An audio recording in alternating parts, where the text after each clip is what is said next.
ठीक है, तो परावर्तन के बारे में 3 बच्चे पढ़े थे हमने प्रकाश के परावर्तन के, है ना? प्रकाश के परावर्तन के नियम, समतल दर्पण और गोलीय दर्पण। ठीक, इनके बारे में जानना था हमको। ऐसे ही जब प्रकाश का अपवर्तन होता बेटा, तो अपवर्तन में क्या क्या होगा? प्रकाश के अपवर्तन का नियम, पहली बात तो अपवर्तन क्या है यही हो जाएगा, अपवर्तन का नियम, फिर अपवर्तनांक, ठीक, उसके बाद कांच की स्लैब से प्रकाश का अपवर्तन, और उसके बाद गोलीय लेंस। ठीक, तो बस इतने ही पॉइंट्स है जिनको हमको इस चैप्टर के अंदर पढ़ना है। ठीक है, ठीक है, हमने केवल 2 चीज पढ़ी थी, 2 चीज रिवाइज की थी, प्रकाश के परावर्तन के नियम और समतल दर्पण, है ना? ये जो क्वेश्चन की सीट है, हाँ, इसके क्वेश्चन पढ़ में आ रहे हैं? क्वेश्चन पढ़ पा रहे हो तुम लोग अच्छे से? प्रकाश के परावर्तन के नियम लिखिए, या परावर्तन के नियमों को किरण आरेख के द्वारा समझाइए, या वास्तुनिष्ठ टाइप का प्रकाश के परावर्तन के नियम सदैव सत्य होते हैं। प्रकाश के परावर्तन के नियम किसके लिए? अच्छा मान लो मैं ऑप्शन दे दूं, प्रकाश के परावर्तन के नियम सत्य होते हैं, ठीक, दर्पण के लिए, लेंस के लिए, जल के लिए, कांच के लिए, कौन सा ऑप्शन सही है? दर्पण के लिए, बिल्कुल, बहुत अच्छी बात है। अगर ये ऑप्शन होगा बेटा तो परावर्तन का नियम केवल दर्पण के लिए सही होगा, है ना? लेकिन अगर कोई कह दे कि अवतल दर्पण के लिए, उत्तल दर्पण के लिए, समतल दर्पण के लिए, कि सभी के लिए, तो मतलब सभी के लिए, है ना? और प्रकाश के परावर्तन का नियम क्या होता है? परावर्तन कोण बराबर होते हैं। बिल्कुल, आपतन कोण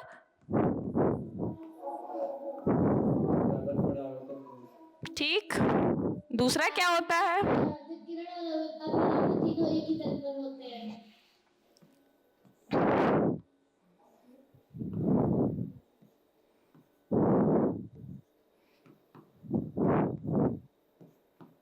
ये बेटा इतना रफ डायग्राम मैंने ही बनाया है, इतना रफ डायग्राम तो आप लोग भी बना सकते हो, है ना? अगर तुमने अच्छे से पूरा डेफिनेशन किताब में से रिवाइज करके गए हो तो ठीक है, लेकिन अगर नहीं भी गए हो ना, तुमने मेरी इतनी सी बात सुनी, अगर तुम ये 2 लाइन भी लिख दोगे ये छोटा सा डायग्राम बना के ना, तो ऐसा हो ही नहीं सकता कि तुमको कोई 2 में 2 नंबर नहीं देगा। एओ आपतित किरण, ओबी परावर्तित किरण, और ओएन आपतन बिंदु पर अभिलंब, तीनों एक ही तल में होते हैं। ठीक, ये एकदम छोटा तरीका होता है इसको लिख लेने का, ताकि एग्जाम के दिन जब तुम याद करोगे तो सारा कहानी नहीं पढ़ना पड़ेगा, ठीक है? और दूसरी चीज हमने क्या पढ़ी थी? समतल दर्पण के द्वारा बनने वाले प्रतिबिंब, है ना? उसके द्वारा बनने वाले प्रतिबिंब की प्रकृति, उसकी प्रॉपर्टीज के बारे में हमने पढ़ा था, ठीक है बेटा? क्या होता है? आभासी, सीधा, वस्तु के आकार के बराबर। बिल्कुल, वस्तु का आकार, अब मैं इसको लिखूंगी, वस्तु का आकार को HO बराबर HI, HO मतलब वस्तु की हाइट, ठीक, बिल्कुल, वस्तु की दूरी की मान लो मैं लिख दूं U बराबर V, वस्तु की दूरी बराबर प्रतिबिंब की दूरी, ठीक, और बिल्कुल पार्श्व परिवर्तन, ये तो बहुत अच्छी बात है, बड़ी खुशी हो गई मेरे को कि आज सब लोग बता दिए हैं। चलिए अब हम आ जाते हैं जो हमारा परावर्तन का सबसे लास्ट पार्ट है, गोलीय दर्पण, ठीक। चलिए, तो सबसे पहले तो यही जानना पड़ेगा कि गोलीय दर्पण क्या होता है। अच्छा तुमने बताओ, तुम लोगों ने गोलीय दर्पण देखा है अपने आसपास? कहाँ कहाँ देखा? मैम चम्मच एक प्रकार का दर्पण होता है। बिल्कुल बिल्कुल, चम्मच भी एक तरह का, चम्मच का अंदर का हिस्सा, बाहर का हिस्सा एक परावर्तक के रूप में काम कर देता है, ठीक है, एक दर्पण के रूप में काम कर सकता है। पर तुमने सच में भी गोलीय दर्पण देखा है? बिल्कुल, ड्राइवर के साइड में लगा रहता है, मोटरसाइकिल की बाइक में लगा रहता है। मोटरसाइकिल में जो तुम पीछे के रियर मिरर देखते हो ना, बाइक पर तो सब लोग बैठे होंगे, उसमें जो पीछे देखने वाला शीशा होता है बेटा, तुमने देखा है? वो शीशा तुमको सामने ऐसा दिख रहा हो, पीछे सा गोल सा ऐसा रखता है, निकला हुआ सा, तो वो भी गोलीय दर्पण होता है बेटा, ठीक है। तो अब गोलीय दर्पण होता क्या है कि मान लो, समझ लो कांच का एक गोला है, गोला है, अपने दिमाग में गोला रखना, वृत्त नहीं। वृत्त, वृत्त मतलब अगर मैं एक प्लेट ले लूं खाने वाली, उसका जो तुम आउटर का हिस्सा देखोगे वो एक वृत्त होगा, ठीक। वृत्त क्या होता है? वृत्त 2 डायमेंशन में होता है बेटा, गोला 3 डायमेंशन में होता है, ठीक। जो बॉल होती है क्रिकेट वाली वो गोला होती है, फुटबॉल वाली वो गोला होती है। तो समझ लो वैसा ही एक कांच का बड़ा बड़ा गोला है। अब इस गोले में से मैंने इतना हिस्सा काट लिया, इसको काट के मैंने कर दिया अलग, ठीक। अब अगर इसको यहां काट के अलग करके मैं 2 तरीके से रख दूं, एक ऐसा कर दूं, नहीं मान लो ये ऐसा रखा मैंने और इसको पीछे से पेंट कर दिया, ठीक। तो कांच था, कांच के गोले में से इतना हिस्सा काटा और पीछे से पेंट कर दिया बेटा, ठीक है। तो अगर मैंने उभरे वाले हिस्से को पेंट कर दिया और अंदर की ओर जो घुसा हुआ हिस्सा है वो क्या बन गया? परावर्तक पृष्ठ बन गया।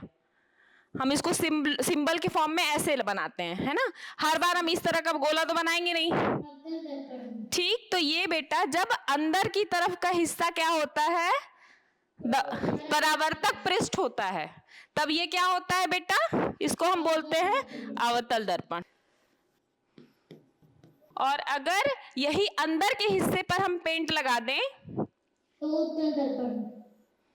ठीक है, और बाहर का हिस्सा जो है वो परावर्तक बन जाए, तो ये क्या बन जाता है बेटा? उत्तल दर्पण। उत्तल दर्पण। अच्छा ये बताओ, कुछ लोगों के यहाँ तुमने कभी कभी मेकअप करने वाले शीशे या कहीं पे भी इस तरह से गोल शीशा देखा होगा कि नहीं घरों में तुमने?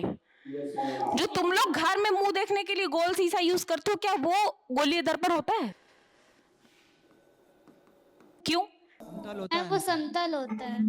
बिल्कुल बिल्कुल, बहुत अच्छी बात है बेटा कि आप लोग ये अंतर कर पाए, बहुत लोग ये अंतर नहीं कर पाते हैं, ठीक है बेटा। क्योंकि वो जो दर्पण होता है उसका ये जो सरकमफियरेंस है, उसका ये जो अब उसको हिंदी में क्या कहोगे तुम लोग? सरकमफियरेंस को, परिधि जो उसकी है वो गोल होती है बेटा, लेकिन उसकी ये जो सतह है वो समतल होती है, ठीक है। जबकि गोलीय दर्पण का सतह जो है बेटा वो गोलीय होता है, ठीक। क्लियर? तो अब गोलीय दर्पण और गोलीय दर्पण 2 तरह के होते हैं, अवतल दर्पण, उत्तल दर्पण। इसके अलावा बेटा और भी तरह के दर्पण होते हैं, लेकिन वो हमारे इस चैप्टर में नहीं आते हैं, वो हमारे एग्जाम में भी नहीं आएंगे, तो हम वो नहीं देखने वाले हैं, ठीक है। अब आ गया अवतल दर्पण, उत्तल दर्पण। अब अवतल दर्पण, तो जैसे हमने देखा कि समतल दर्पण से प्रतिबिंब बना, तो हमारा अवतल दर्पण और उत्तल दर्पण को भी पढ़ने का यही उद्देश्य है कि हम जाने कि इससे प्रतिबिंब कैसे बनता है, ठीक, ताकि हम इसका अपने दैनिक जीवन में यूज कर पाए। हमारा पढ़ने का मतलब अवतल दर्पण उत्तल दर्पण को यही है, ठीक है। तो लेकिन अब अवतल दर्पण उत्तल दर्पण पढ़ने के पहले ये जानना पड़ेगा ना कि अवतल दर्पण और उत्तल दर्पण में कौन कौन से टर्म्स होते हैं, कहाँ कहाँ हम वस्तु को रख सकते हैं, ठीक है। तो सबसे पहले अवतल दर्पण उत्तल दर्पण के पदों के बारे में बात कर लेते हैं, क्या क्या होते हैं।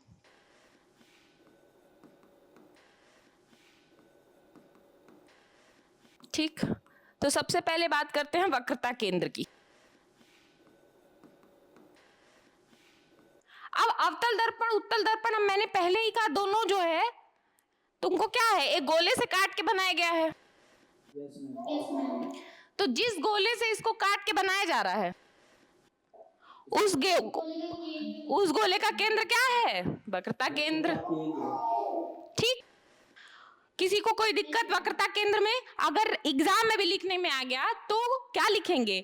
अवतल दर्पण, उत्तल दर्पण या फिर गोलीय दर्पण, जिस गोले का कटा हुआ भाग होता है उस गोले के केंद्र को वक्रता केंद्र कहते हैं, ठीक। इसे हम सी से डिनोट करते हैं, ठीक, सी से प्रदर्शित करते हैं।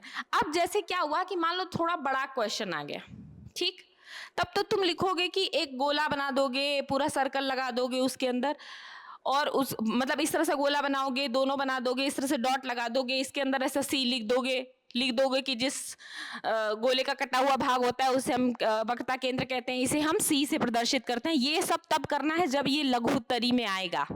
चलिए, तो वक्रता केंद्र हो गया। अब दूसरा आ गया हमारा ध्रुव। अच्छा तुमने पूछा नहीं वक्रता केंद्र को सी से क्यों प्रदर्शित करते हैं? क्योंकि सेंटर, ठीक है, इसलिए उसको सी से। अब ये जो बेटा आपका परावर्तक पृष्ठ है, ये परावर्तक पृष्ठ मतलब जिस पर लाइट पड़ेगी और उससे परावर्तन होगा, इसका जो केंद्र बिंदु है बेटा, ठीक, इस केंद्र बिंदु को हम बोलते हैं दर्पण का पोल, ठीक। तो अगर मान लो इस तरह का कुछ परावर्तक पृष्ठ होगा, चम्मच जो तुम देखते हो, तो चम्मच का जो अंदर वाला हिस्सा होता है, मान लो अगर वो तुम्हारा अवतल दर्पण है, तो उसके एकदम बीच में जो पॉइंट है उसको बोलते हैं पोल, पी, ठीक। तो दर्पण के परावर्तक पृष्ठ के केंद्र को क्या बोलते हैं? पोल बोलते हैं या फिर ध्रुव बोलते हैं, पी। अब बेटा देखो, जो पोल होता है बेटा वो दर्पण पर होता है, पर वक्रता केंद्र दर्पण पे नहीं होता है, वो दर्पण से बाहर होता है, ठीक है। ये अंतर याद रखना, बहुत बच्चे कंफ्यूज हो जाते हैं और अक्सर इसको अति लघुत्तरी में वो बहुविकल्पी में पूछ भी लिया जाता है, ठीक है। ध्रुव जो है वो दर्पण पर नहीं होता है, दर्पण के परावर्तक पृष्ठ पर नहीं होता है कहीं पे भी, मतलब सॉरी, वक्रता केंद्र दर्पण के परावर्तक पृष्ठ पे नहीं, उससे बाहर होता है। और पोल जो ध्रुव है वो आपका दर्पण के परावर्तक पृष्ठ पर होता है, ठीक है। चलिए, तो ये हो गया ध्रुव। तीसरी चीज क्या हो गई? वक्रता त्रिज्या। अब तो बहुत ही आसान है, दर्पण का जो पोल है उससे जो वक्रता केंद्र है उसके बीच की दूरी को हम बोलते हैं वक्रता त्रिज्या आर। कहीं कहीं इसको स्मॉल आर से लिखते हैं, कहीं कहीं आपको कैपिटल आर से लिखते हैं, आपकी बुक में जो भी हो, मैं यहाँ कैपिटल आर यूज कर रही हूँ, ठीक है। तो ये हो गया वक्रता त्रिज्या आर। तो इसको दो तरीके से कभी कभी परिभाषित करते हैं बेटा। एक परिभाषा क्या आती है कि दर्पण जो है, जिस गोले का कटा हुआ भाग है उसकी त्रिज्या को हम वक्रता त्रिज्या कहते हैं, ऐसे भी लिख सकते हैं। और भी ज्यादा अच्छे तरीके से लिख सकते हैं कि दर्पण के वक्रता केंद्र से दर्पण के ध्रुव के बीच की दूरी को हम वक्रता त्रिज्या कहते हैं, ठीक है। इसे हम कैपिटल आर से प्रदर्शित करते हैं, ठीक है। कोई दिक्कत नहीं यहां तक? तीन ही चीज तो पढ़ी अभी हमने, वक्रता केंद्र, ध्रुव और वक्रता त्रिज्या। चलिए उसके बाद क्या होगा और क्या है टर्म्स में? फोकस। पर फोकस से पहले बेटा हम द्वारक पढ़ लेते हैं, क्योंकि फोकस के लिए अभी मुझको इसके ऊपर रे डालनी पड़ेगी, फिर फोकस आएगा, है ना। हम एक बार द्वारक को समझ लेते हैं कि दर्पण का द्वारक क्या होता है।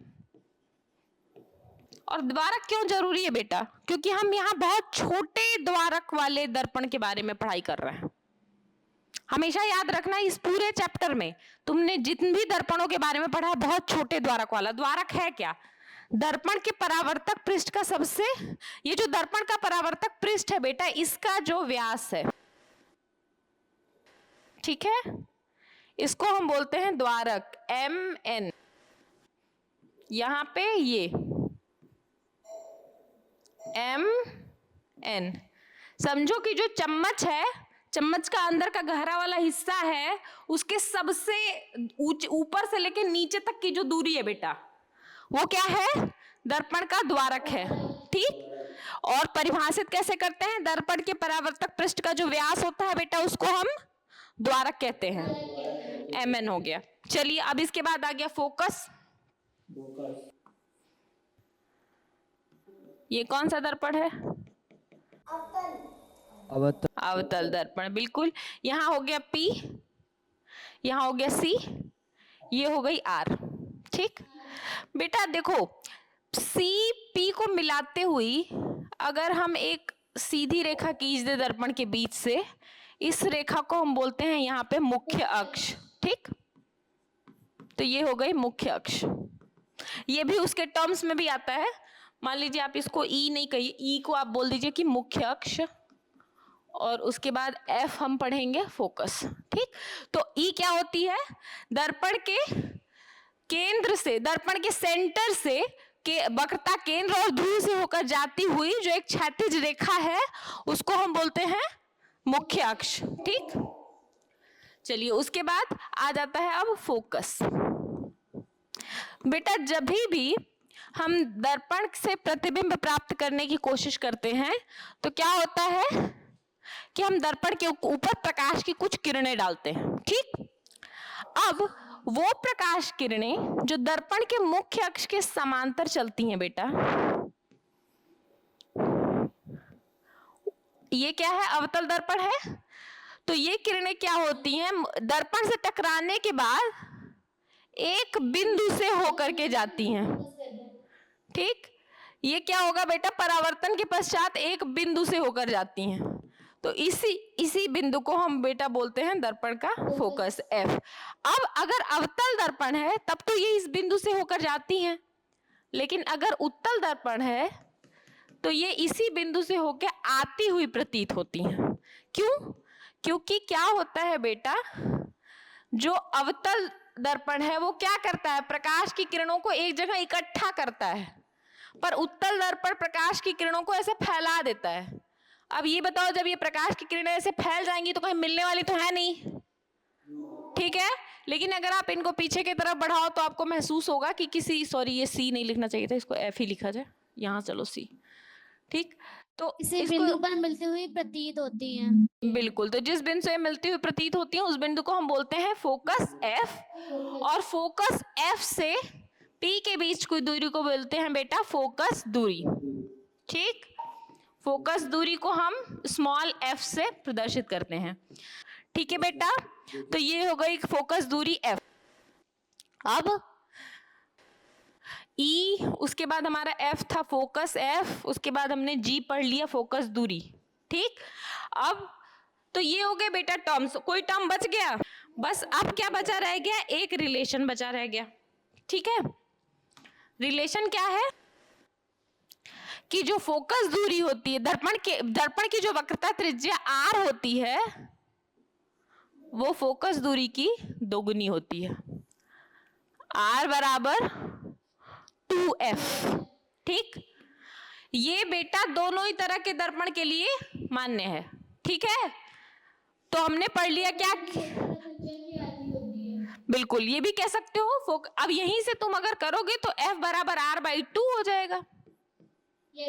तो या तो कहो वक्रता त्रिज्या फोकस दूरी की दुगनी होती है, या कहो कि फोकस दूरी वक्रता त्रिज्या की आधी होती है, ठीक। किसकी, दर्पण की, दर्पण की। लेंस के टर्म में ये सब ना यूज कर लेना, ये दर्पण के टर्म्स हैं, ठीक है। तो हमने पढ़ लिया वक्रता केंद्र, वक्रता त्रिज्या, ध्रुव, द्वारक, फोकस, फोकस दूरी, मुख्य अक्ष और इनके बीच का रिलेशन। तो ये हो गए बेटा दर्पण से रिलेटेड पद। हाँ बेटा, अगर ये जो F = R/2 सिर्फ दर्पण के लिए, तो मैम लेंस के लिए क्या होगा? लेंस के लिए हम देखेंगे बेटा, अभी जब लेंस में आएंगे तो वहां पे भी है, ठीक है, हम वहां पे भी देखेंगे बेटा।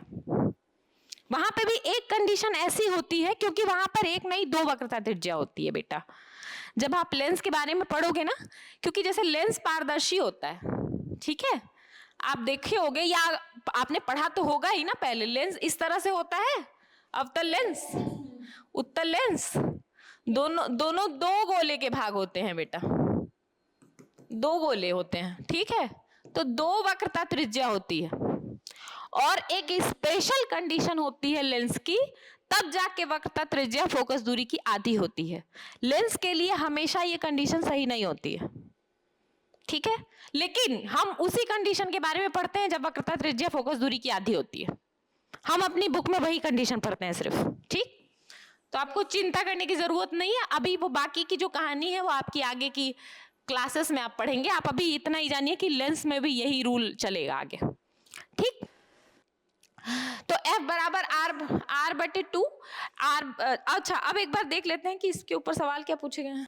देखिए, गोलीय दर्पण से जो भी प्रश्न पूछे गए हैं उनको मैंने इकट्ठा किया है। जैसे लघु उत्तरी में पूछा गया है गोलीय दर्पण कितने प्रकार के होते हैं, इनके नाम लिखिए। चलिए, अच्छा, दूसरा और क्या पूछा, अवतल दर्पण के किन्हीं दो उपयोग का वर्णन कीजिए। जैसे दांत वाले डॉक्टर होते हैं वो ज्यादातर टॉर्च में यूज करते हैं। बिल्कुल बिल्कुल यूज करते हैं, बहुत अच्छी बात है। ऐसे ही नाई की दुकान में यूज किया जाता है। मिल गया आपको। आपके ये तो बुक में एनसीईआरटी में साफ ही एक जगह लिखा हुआ है ना, पूरे एक चैप्टर ही दिया हुआ है, इस मतलब एक सेक्शन ही है अवतल दर्पण का उपयोग उत्तल दर्पण का। और उत्तल दर्पण का तो सबसे ज्यादा उपयोग वाहनों में किया जाता है, ठीक है, क्योंकि वो पीछे की ज्यादा सी चीजों को कवर करके उनके छोटे छोटे प्रतिबिंब आपको दिखाता है। अभी जब हम पढ़ लेंगे कि किस तरह से प्रतिबिंब बनता है अवतल दर्पण से और उत्तल दर्पण से, तब आपको और अच्छे से समझ में आ जाएगा कि किस दर्पण का उपयोग कहाँ किया जाता है।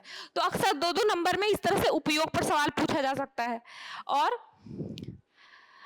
वास्तुनिष्ठ में कैसा, और ये जो सवाल मैंने लिखा है बेटा, ये मैंने अपने मन से नहीं लिखा है, ये आपके बोर्ड ही के सवाल हैं। ठीक है, ये पिछले साल पूछे गए सवाल हैं। पिछले साल 2022, 23, 24 ऐसे सवाल पूछे गए। इनमें से किस दर्पण का दृष्टि क्षेत्र अधिकतम होता है? कौन से दर्पण का दृष्टि क्षेत्र अधिकतम होता है? उत्तल दर्पण, समतल दर्पण, अवतल दर्पण, उपरोक्त में से कोई नहीं। बताओ। एरिया होता है हम लोग की देखने वाला। बिल्कुल बिल्कुल, वो कितना ज्यादा से ज्यादा दूरी तक जो है उस दर्पण के अंदर प्रतिबिंब बन सकता है। आप जब देखोगे अवतल दर्पण द्वारा प्रतिबिंब बनने की 6 कंडीशन है। ठीक है ना? आपकी बुक में लिखी होगी, कभी प्रतिबिंब बड़ा है, कभी छोटा है ना? लेकिन उत्तल दर्पण से एक ही तरह का प्रतिबिंब बनता है, हमेशा छोटा। तो वो बहुत सारे दूरी का जो है प्रतिबिंब बना सकता है। इसीलिए आपका जो वाहन में प्रयोग भी होता है, इसीलिए हम उत्तल दर्पण का उपयोग करते हैं, ताकि आपको ज्यादा से ज्यादा चीजें दिखाई दे सकें। ठीक है, अच्छा अब चलिए आ जाते हैं ये और भी पद से संबंधित जो टर्म से रिलेटेड पूछा गया है। लघु उत्तरी में पूछा गया है किसी गोलीय दर्पण के वक्रता केंद्र एवं मुख्य अक्ष की परिभाषा दीजिए 2 नंबर में। कोई दिक्कत नहीं है लिखने में, वक्रता केंद्र आप आराम से लिख देंगे, लिख दोगे। मौका मिला तो वक्रता केंद्र पूरा लिख दोगे, नहीं मौका मिला तो केवल 2 गोला बना के उसके अंदर वक्रता केंद्र बना देना तो भी हो जाएगा। ठीक है, मुख्य अक्ष भी उसी पे बना देना।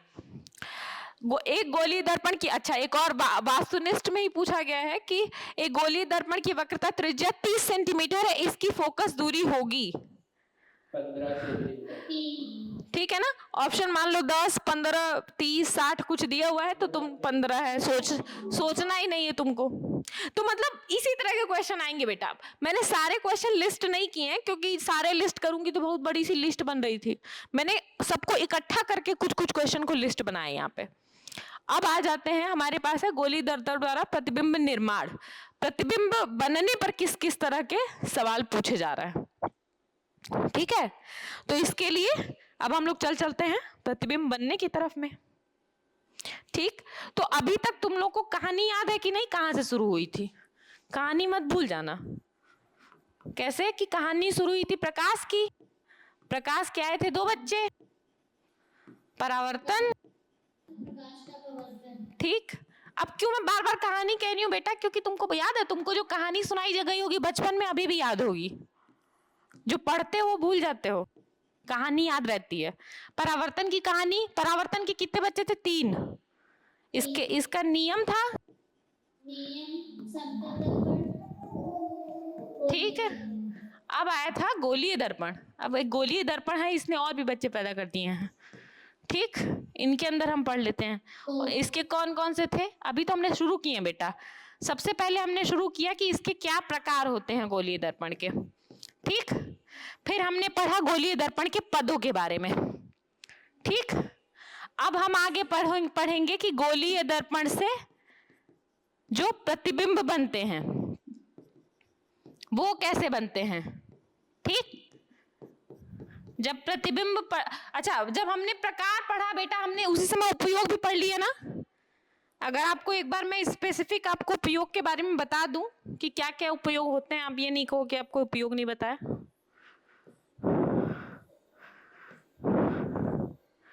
ठीक है, तो देखो अवतल दर्पण का उपयोग कहाँ कहाँ किया जाता है? टॉर्च में, सर्च लाइट में, जो आपके गाड़ी की हेडलाइट है, ठीक, उसमें क्या होता है?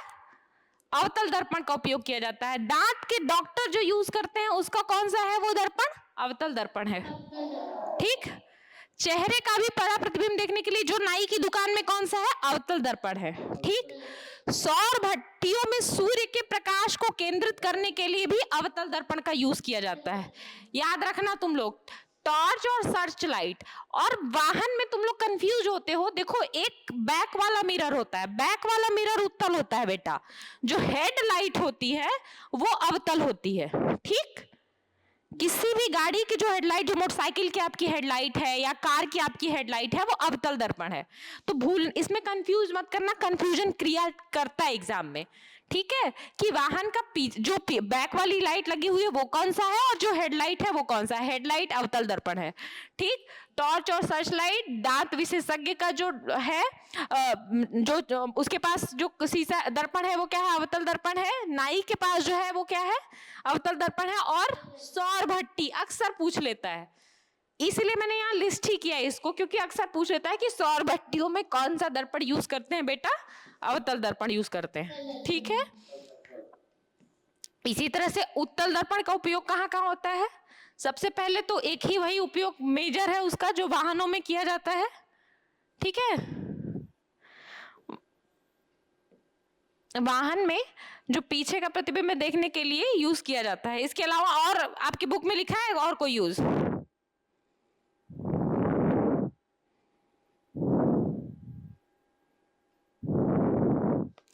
दुकानों में कभी कभी आप जाओगे ना तो वहां पे भी सिक्योरिटी पर्पस के लिए भी अवतल दर्पण का यूज किया जाता है, ठीक।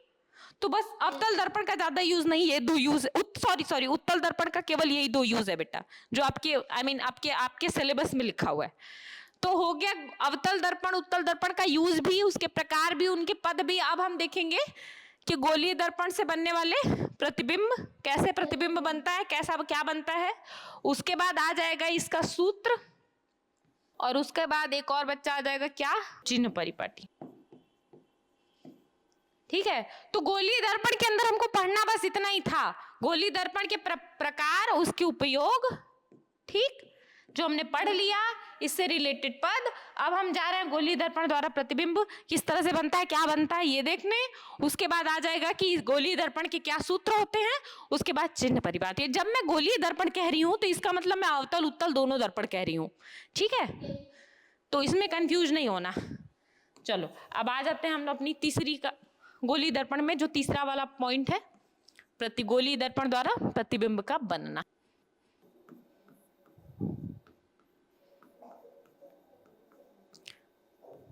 बेटा गोलीय दर्पण हो या कोई भी दर्पण, हम प्रतिबिंब के बनने को यहाँ पर कैसे समझ रहे हैं, आपकी किताब में किरण आरेख के द्वारा समझ रहे हैं। अब किरण आरेख क्या होता है, किसी भी दर्पण के ऊपर हम प्रकाश की एक किरण डालते हैं, लेजर बीम हो सकती है, लेजर लाइट हो सकती है पतली, टॉर्च की भी लाइट हो सकती है, पर जनरली हम प्रकाश की बीम नहीं बोलते हैं, ठीक है ना। टॉर्च जो लेजर लाइट होती है अक्सर उसी को हम बीम बोलते हैं, ठीक है। तो हम एक दर्पण के ऊपर प्रकाश की कई किरणें डालते हैं और वो किरणें परावर्तन के पश्चात किस बिंदु पर आकर मिलती हैं, वहां पर प्रतिबिंब बनता है, ठीक है। इस तरह से हम प्रतिबिंब का बनना पढ़ते हैं। वैसे ऐसा जरूरी, किरण आरेख का क्या मतलब बेटा, किरण आरेख एक तरीका है सिर्फ समझने का कि प्रतिबिंब कैसे बन रहा है। ऐसा नहीं कि जैसे तुम जो है, मान लो तुम अगर मोटरसाइकिल के शीशे के सामने खड़े हो जाओ तो अब तुमको थोड़ा ना दिखेगा कि तुम्हारे से किरण आरेख निकल के गया, तब तुमको उसमें मुंह दिखा अपना, नहीं ना दिखेगा। लेकिन किरणें निकल के गई बेटा, तुम्हें दिखाई भले नहीं दे रही हैं, बट प्रकाश की किरणें तुमसे निकल के गई, उस शीशे में टकराई, तभी तुमको उसमें दिखा तुम्हारा प्रतिबिंब, ठीक है। तो यहाँ पर बेटा हम प्रतिबिंब बनने को समझने को किरण आरेख के द्वारा समझते हैं। और उसके लिए सबसे इंपॉर्टेंट क्या बात है बेटा, कि जब भी कोई प्रकाश की किरण किसी दर्पण से जाती है, टकराती है, हमेशा दो किरणों का दर्पण से जाके टकरा के एक जगह पे मिलना जरूरी होता है। बिना दो किरणों के आप प्रतिबिंब नहीं बना सकते, ठीक है बेटा। Yes sir. कोई भी दो किरणें हो, चाहे ये पैरेलल चले या कुछ भी चले, कहीं ये परावर्तन होने के पश्चात एक पॉइंट पे काटेंगी, वहीं पे प्रतिबिंब बनेगा, ठीक है। तो इस बात को याद रखेंगे बेटा कि जब भी आपको प्रतिबिंब बनाने के लिए कहा जा रहा है, आपको दर्पण के सामने किसी भी वस्तु से हम मिनिमम कितनी किरणें, प्रकाश की किरणें दिखाएंगे, दो किरणें। जानने के लिए हम दो से ज्यादा भी दिखा सकते हैं, लेकिन आसानी करने के लिए, समझने के लिए हमको दो चाहिए, ताकि दोनों जाएं, जाके दर्पण से टकरा के वापस आए, और जब वापस आके जिस बिंदु पर मिलेंगी वो, उस बिंदु पर आपको दर्पण, वहां पे उसका वस्तु का प्रतिबिंब बन जाएगा, ठीक। लेकिन अभी बेटा प्रतिबिंब बनाने से पहले सबसे ज्यादा जरूरी है प्रतिबिंब बनाने के नियम को पढ़ना, ठीक है। Yes, ma'am. तो दर्पण से प्रतिबिंब बनने के कुछ होते हैं नियम। अब ये नियम होते क्या है बेटा? ये नियम यही होते हैं कि किरण अगर दर्पण पे पड़ी तो कहाँ जाएगी, प्रकाश की किरण कैसी दर्पण पर पड़ी तो कहाँ जाएगी। ठीक, अगर आपको ये नियम याद हो गया तो फिर तो आप हर ही बार प्रतिबिंब खुद ही बना लोगे। ठीक, तो सबसे पहले नियम की बात करते हैं। सबसे पहला नियम गोलीय दर्पण से जो प्रतिबिंब बनने का है, यदि वस्तु अनंत पर हो तो उसका प्रतिबिंब जो है फोकस पर बनता है। बिल्कुल आपकी बात तो बिल्कुल सही है बेटा, लेकिन ये नियम तो नहीं है। ये नियम नहीं है, आपने एक कंडीशन बताई है बेटा, और बिल्कुल सही कंडीशन बताई है, और नियम भी इसी से आता है। ठीक, ये हो गया F, ये हो गया C। अच्छा, ये है उत्तल दर्पण, तो ये है P, इधर कहीं है F, इधर कहीं है C। अब मैं इस तरह से FPC लिख रही हूँ, किसी को कोई दिक्कत तो नहीं ना कि ये सब मैंने क्या लिख दिया है ना? तो पहला नियम कहता है बेटा कि अगर कोई प्रकाश किरण समांतर आएगी तो फोकस से होकर जाएगी। बिल्कुल, बहुत सही बात, बहुत अच्छी बात, कि जब भी कोई प्रकाश की किरण कहीं से भी हो, जब मुख्य अक्ष के समांतर जाके दर्पण के ऊपर गिरेगी तो ये परावर्तन के पश्चात या तो फोकस से होकर जाएगी या फिर फोकस से आती हुई प्रतीत होगी। ठीक है बेटा, दिख रही है आपको प्रकाश की किरण? कोई भी प्रकाश की किरण जो मुख्य अक्ष के समांतर चलती है वो दर्पण से परावर्तन के पश्चात फोकस से होकर जाती है या फिर फोकस से आती हुई प्रतीत होती है। ठीक, दूसरी, अगर कोई प्रकाश किरण फोकस से जाएगी तो समांतर हो जाएगी। बिल्कुल वो जैसे अब बेटा देखो, आपने ऐसा कह दिया ना कि अगर कोई प्रकाश की किरण फोकस से जाएगी तो मुख्य अक्ष के समांतर हो जाएगी। ठीक, लेकिन बेटा फोकस से जाएगी कहाँ जाएगी, शब्दों पर ध्यान देना जरूरी है। अगर कोई प्रकाश की किरण दर्पण के फोकस से होकर दर्पण पर टकराती है तो परावर्तन के पश्चात मुख्य अक्ष के समांतर हो जाती है। क्या होता है बेटा, आपको ये सारे नियम पता होते हैं, लेकिन जब आप लिखते हो ना तो आप इसी रफ लैंग्वेज में लिख देते हो कि जब कोई प्रकाश की किरण दर्पण के समांतर जाएगी उधर तो वो फोकस से होकर चली जाएगी। आपको बीच में भूल जाता है कि परावर्तन के पश्चात भी लिखना है। ठीक है, या फिर आपको ये सब ऐसी छोटी छोटी टर्म्स है बेटा ना, जल्दी जल्दी में आप छोड़ेंगे और उसमें नंबर कटेंगे। ठीक है, तो ध्यान से, जल्दी की इतनी भी जरूरत नहीं है कि गलत कर दिया जाए।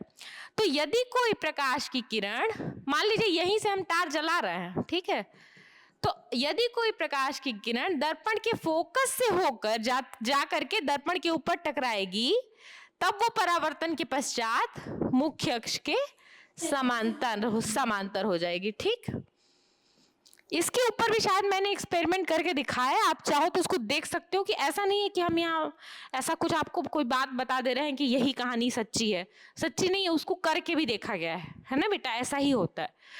या फिर यदि कोई प्रकाश की किरण दर्पण के फोकस से आती हुई प्रतीत हो, यहां देख लेते हैं हम, मान लो कि प्रकाश की किरण ऐसे जाके टकराई, ठीक है, तो वैसे तो प्रकाश की किरण बेटा इधर से आ रही है, लेकिन अगर तुम पीछे बढ़ाओ तो तुमको लगेगा कि नहीं ये फोकस से कहीं आ रहा है। ठीक, तो ये परावर्तन के पश्चात मुख्य अक्ष के बेटा समांतर हो जाएगी। तो हुआ क्या नियम कि यदि कोई प्रकाश की किरण दर्पण के मुख्य फोकस से होकर जाए या होकर आती हुई प्रतीत हो तो वह परावर्तन के पश्चात, दर्पण से परावर्तन के पश्चात मुख्य अक्ष के समांतर हो जाती है। ठीक है बेटा, तो दो नियम पढ़ लिए हमने। तीसरा नियम क्या है? तीसरा नियम तो सबसे ही कोई प्रकाश किरण दर्पण के केंद्र से आती है तो परावर्तन के पश्चात केंद्र से ही चली जाती है। ध्यान से बेटा, दर्पण के केंद्र से, तुमने एकदम सही बोला है, तुम्हारी बात भी मुझे एकदम सही समझ में आ रही है, बिल्कुल, पर ये बेटा मुझे सही समझ में आ रही है। जो एग्जामिनर चेक करेगा ना वो टर्म खोजेगा तुम्हारी कॉपी में कि तुमने वक्रता केंद्र लिखा कि नहीं।